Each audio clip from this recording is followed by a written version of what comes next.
If you are interested in linguistic or if you've been learning languages for some times, you might have heard people saying that Chinese, Japanese, or any East Asian languages are extremely hard to learn and they are considered one of the hardest languages to learn.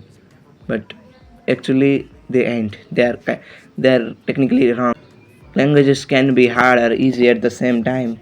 It's me, Sauna from Nepal, and today in this video I'm gonna explain why people say those languages are hard and what's the hardest language to learn in this world. Like people say Chinese or Japanese or any East Asian languages are hard to learn, but as I already said, they are kind of wrong because we first need to define what makes the language harder and what makes the language easier.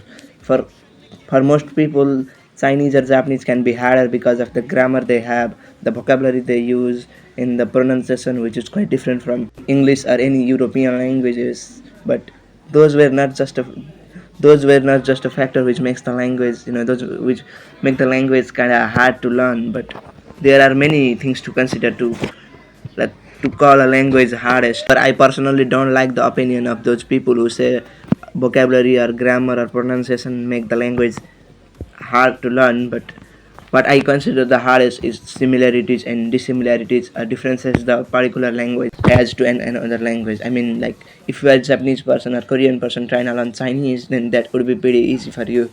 And if you are like Spanish person who trying to learn Chinese or any East Asian languages like Japanese and Mongolian or Korean, then that would be like extremely hard for you to learn.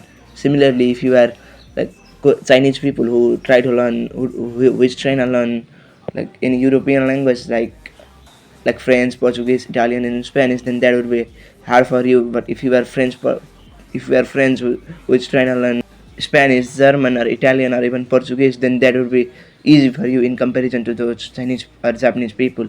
So that's how you can consider a particular language the hardest and the easiest, and that's the closest connection that I can tell you about the language being hardest and easier. And hopefully I clear the misconception that people have about the hardest language. So thank you for watching. See you soon.